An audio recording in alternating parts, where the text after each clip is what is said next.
Welcome to my channel. दोस्तों, आज की ये वीडियो बहुत ज़्यादा इम्पॉर्टेंट होने वाली है हमारे बीए प्रोग्राम थर्ड सेमेस्टर वाले स्टूडेंट्स के लिए। दोस्तों, आज की इस वीडियो के अंदर मैं आप लोगों के लिए लेकर आ गई हूँ आपके एजुकेशन सब्जेक्ट का एक इम्पॉर्टेंट क्वेश्चन का आंसर। दोस्तों, आज की इस वीडियो के अंदर हम लोग डिस्कस करने वाले हैं हमारे क्वेश्चन नंबर 1 के बारे में। एंड दोस्तों, ये जो क्वेश्चन पेपर आपको स्क्रीन के ऊपर नज़र आ रहा है, ये आपका प्रीवियस ईयर का क्वेश्चन पेपर है। अभी मार्च मंथ के अंदर जब आप लोगों के OBE एग्जाम हुए थे, ये उस टाइम का क्वेश्चन पेपर है थर्ड सेमेस्टर का।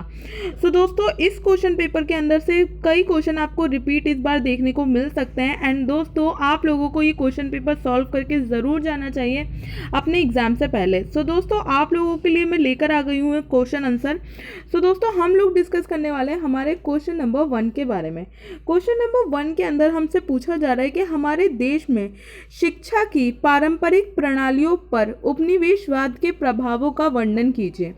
दोस्तों, हमारे इंडिया के अंदर जो शिक्षा है उसके ऊपर जो उपनिवेशवाद का क्या प्रभाव पड़ा, हमारे देश की शिक्षा की पारंपरिक प्रणाली पर उपनिवेशवाद की क्या क्या प्रभाव पड़े, ये हमसे हमारे क्वेश्चन के अंदर पूछा जा रहा है। तो दोस्तों, ये बहुत ज़्यादा इंपॉर्टेंट क्वेश्चन है। एंड ये क्वेश्चन आपके चैप्टर 1 के अंदर से बनता है।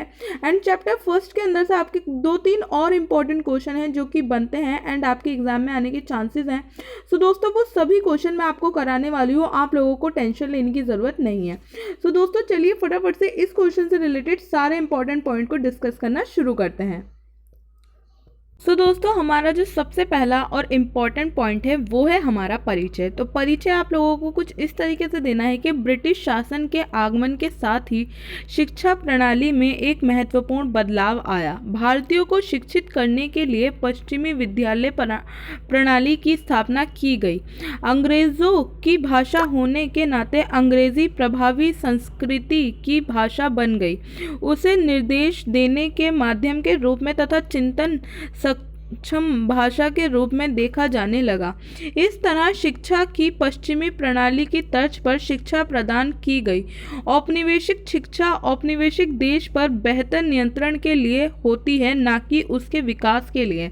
इस दृष्टिकोण के परिणाम भले ही भिन्न हो जाएं, लेकिन इस शिक्षा का विचिंत उद्देश्य औपनिवेशिक देश पर नियंत्रण कायम करना होता है, उसे बदलना नहीं। औपनिवेशिक दौर में शिक्षा के विकास को समझने के लिए शिक्षा और औपनिवेशिकवाद के बीच के महत्वपूर्ण संबंध को समझना आवश्यक है। मार्टिन कॉर्नेल जैसे लेखकों का मानना था कि औपनिवेशिक देश में खुद औपनिवेशिकों द्वारा शिक्षा की ऐसी प्रणाली विकसित की जाती है जो उन शासकों के वर्चस्व को वैध रूप से कायम करे तथा उनकी आर्थिक ज़रूरतों को भी पूरा करे। औपनिवेशिक शासन की निरंतरता के लिए आवश्यक है कि देश पर आर्थिक और राजनीतिक नियंत्रण बना रहे और शिक्षा इसके लिए सबसे अच्छा साधन है। इस तरह शिक्षा अपनी स्वतंत्र पहचान खो देती है और राजनीतिक सत्ता का एक औजार बन जाती है।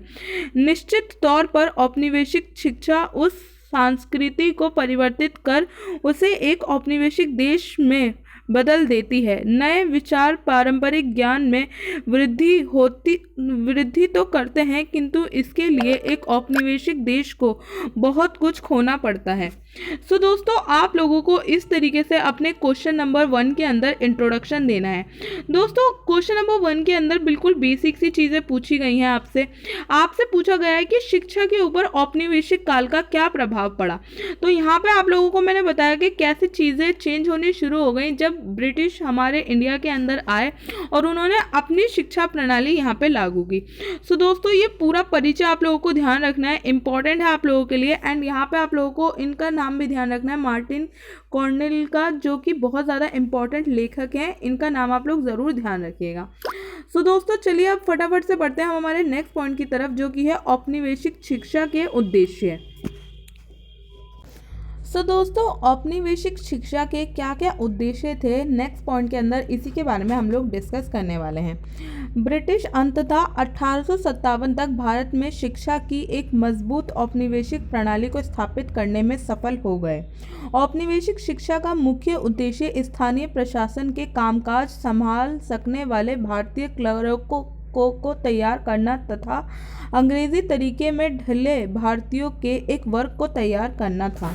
ये औपनिवेशिक शिक्षा सरकारी कार्यालयों में भारतीयों को केवल कुछ स्थानीय पद ही देने के लिए तैयार करना चाहती थी, क्योंकि ब्रिटिश के लिए प्रशासन की बढ़ती शाखाओं को संचालित और नियंत्रित करने के लिए पर्याप्त ब्रिटिश कर्मियों को आयात करना व्यावहारिक रूप से असंभव और बहुत महंगा था। इसलिए ब्रिटिश सरकार ने स्थानीय भारतीयों को पश्चिमी शिक्षा द्वारा शिक्षित कर सांस्कृतिक और बौद्धिक रूप से पश्चिमीकृत करने के बारे में सोचा। औपनिवेशिक शिक्षा के मुख्य शिक्षक उद्देश्यों को लॉर्ड मैकाले के शब्दों में से समझा जा सकता है। हमें वर्तमान में एक ऐसे वर्ग बनाने की पूरी कोशिश करनी चाहिए जो हमारे और उन लाखों लोगों के बीच व्याख्याकार की भूमिका निभा सके जिन पर हम शासन करते हैं। व्यक्तियों का एक ऐसा वर्ग जो रक्त और रंग में भारतीय हो, लेकिन अपने स्वाद में, दृष्टिकोण में और नैतिकता और बुद्धि में अंग्रेज हो। शिक्षा के निचले स्तरों पर शिक्षा का माध्यम देशी भाषाएं थीं, जबकि उच्च शिक्षा के लिए माध्यम अंग्रेजी थी। ब्रिटिश सरकार ने स्थानीय स्कूलों को लगातार आर्थिक सहायता प्रदान की, जिससे उनमें से कई सरकारी सहायता प्राप्त संस्थान हो गए। फिर औपनिवेशिक सरकार ने मद्रास, मुंबई और कलकत्ता में कुछ राष्ट्रीय विद्यालयों की स्थापना की और इस तरह उच्च वर्गों और ग्रामीण तबकों के बीच हमेशा के लिए एक खाई बन गई। यूरोपीय वेशभूषा, शिष्टाचार और जीवन शैली को अपनाने के लिए एक नए प्रकार के लोगों का उदय हुआ। पुराने मूल्यों और परंपराओं को प्रश्नकृत दृष्टि से देखा जाने लगा। इसके अलावा ये भारत में सामाजिक उथल पुथल और सुधारों का दौर था।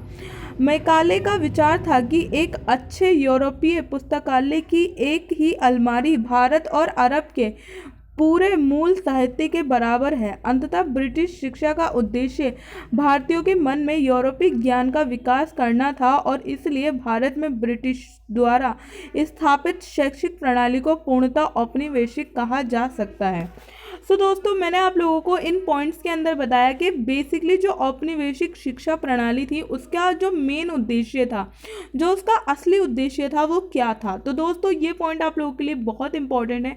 इन पॉइंट्स को आप लोग ज़रूर अपने एग्ज़ाम के अंदर मेंशन कीजिएगा। आप लोगों के एग्ज़ाम के अंदर आपकी बहुत ज़्यादा हेल्प करेंगे। अब बात करते हैं दोस्तों हम हमारे नेक्स्ट पॉइंट की, जो कि है शिक्षा की पारंपरिक प्रणाली। शिक्षा की पारंपरिक प्रणाली। तो अब हम लोग देखने वाले हैं कि जो हमारी इंडिया की पारंपरिक प्रणाली थी वो किस टाइप की थी।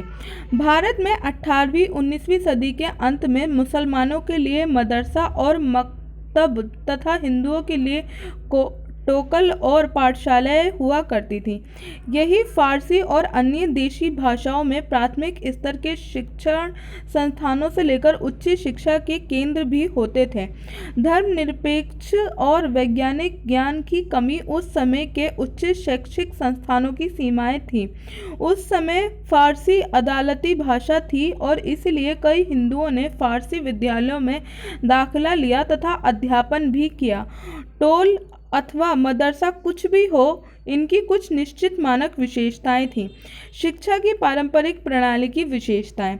विद्यालय सामान्यतः जमींदारों या स्थानीय ईसाइयों के सहयोग से चलते थे। पाठ्यक्रम में मुख्य जोर संस्कृत, अरबी या फारसी जैसी शास्त्रीय भाषाओं और शास्त्रीय हिंदू या इस्लामी परंपराओं के विषय जैसे कि व्याकरण, तर्कशास्त्र, विधि, तत्व मीमांसा, चिकित्सा आदि पर था। महिला आमतौर पर औपचारिक शिक्षा प्रणाली से बहिष्कृत थी। 19वीं शताब्दी तक छापे खाने की अनुपस्थिति के कारण पांडुलिपियों, मौखिक परंपरा और शिक्षकों की स्मृति ने ही ज्ञान की सूचना का आधार निर्मित किया। विद्यालय शिक्षा में राज्य की बहुत कम कम या कोई भूमिका नहीं रहती थी। विशिष्ट ज्ञानी और प्रसिद्ध विद्वानों को राजकीय संरक्षण दिया जाता था। उच्च शिक्षा के केंद्रों में बड़ी संख्या में प्राथमिक विद्यालय होते थे जो उच्च जातियों के लिए आरक्षित थे। भारत के अधिकांश गांवों में इस तरह के प्राथमिक विद्यालय थे जिन्हें स्थानीय शिक्षकों द्वारा स्थानीय कुलीन या जमींदारों से प्राप्त वित्तीय सहायता से चलाया जाता था। ये स्कूल छात्रों को रोजमर्रा की जरूरतों को पूरा करने के लिए प्राथमिक अंकगणित और बुनियादी साक्षरता सिखाते थे। पिछड़ी वंचित जातियों के लिए छात्रों को इन स्कूलों में जाने की अनुमति नहीं थी। संस्कृत और अरबी में उच्च शिक्षा में पाठ्य पुस्तकों तथा चर्चाओं की सहायता से तथा मुख्य रूप में मौखिक तरीके से दर्शन, साहित्य और धर्मशास्त्र के अलावा चिकित्सा विधि, खगोल विज्ञान और गणित आदि की अत्यंत वैज्ञानिक और धर्मनिरपेक्ष शिक्षा दी जाती थी। गहन सोच, कल्पना और अवलोकन के आधार पर नए ज्ञान का निर्माण उतना प्रचलित नहीं था। दोस्तों, हमारी पारंपरिक शिक्षा प्रणाली किस टाइप की थी और उसकी क्या क्या विशेषताएं थी, ये मैंने आपको इस पॉइंट के अंदर बताया है।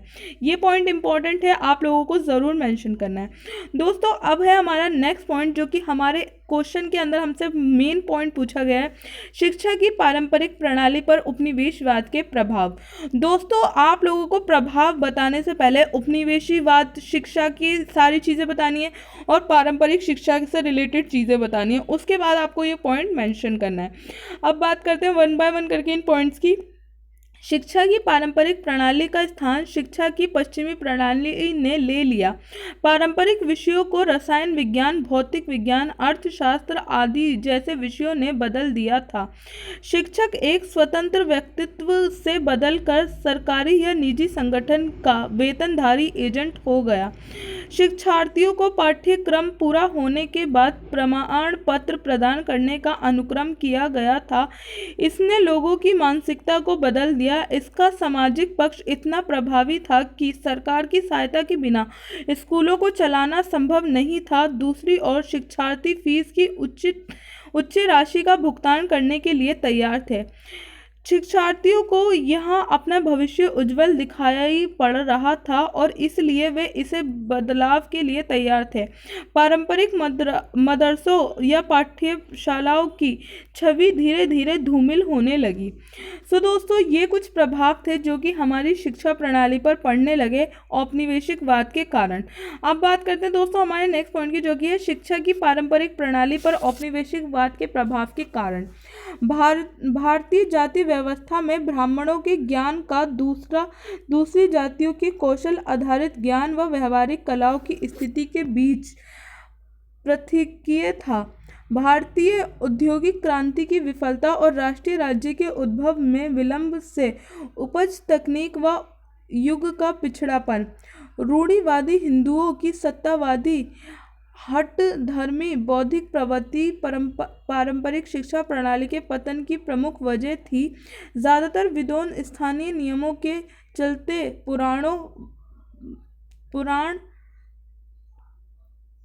चलते पुणे, वाराणसी, तंजौर, नदिया, मदुरई आदि कुछ ही शहरों पर केंद्रित है। प्राथमिक विद्यालयों ने ग्रामीण लोगों को बुनियादी शिक्षा का अवसर प्रदान किया, जिसका पाठ्यक्रम अपने दृष्टिकोण में धर्मनिरपेक्ष तथा व्यवहारिक ज़रूरतों के प्रति उत्तरदायी चरित्र वाला था। संभावित शिक्षण के उच्च केंद्रों में व्याकरण, दर्शन और धर्म की बारीकियों पर बहुत अधिक जोर देने से वैज्ञानिक और धर्मनिरपेक्षता का ज्ञान के विस्तार का दायरा सीमित हो गया।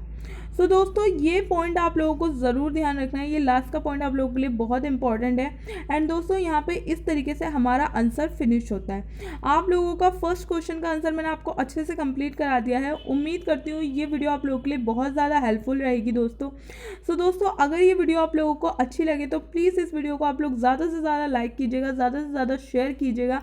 एंड चैनल के ऊपर आप लोग पहली बार आए हो तो चैनल को सब्सक्राइब करना मत भूलिएगा। तो दोस्तों, मिलती हूँ मैं आप सबसे नेक्स्ट वीडियो के अंदर। तब तक के लिए थैंक यू सो मच।